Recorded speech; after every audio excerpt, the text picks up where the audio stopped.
Set up the control station on a stable surface.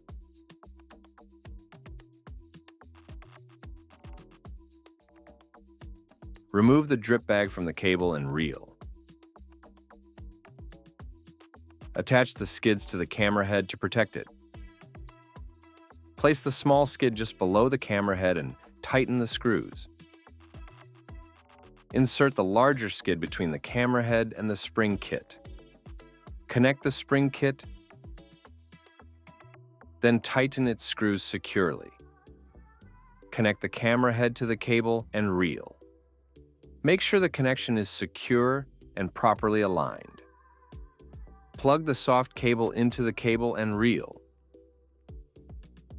Connect the other end of the soft cable to the control station. Turn on the control station and insert the USB drive.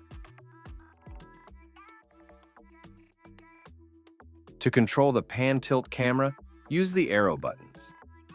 Press the center button to activate auto self-leveling. The system provides 720p video resolution.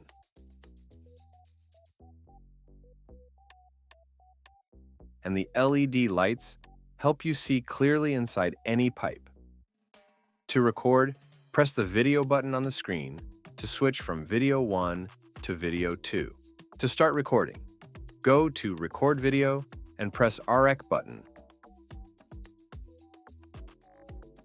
The system displays your distance inside the pipe in meters or feet and lets you type notes directly on screen.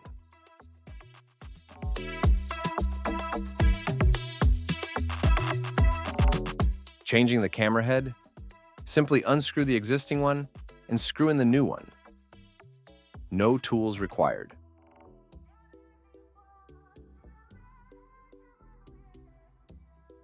Before closing the control station, check that no objects are left inside that could damage the screen. Always close the screen visor properly.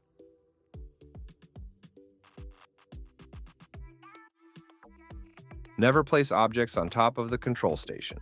This can damage the keyboard and internal PCB board. After use, clean the camera head and cable reel with a soft cloth to prevent buildup. Reattach the drip bag to the cable and reel before storing.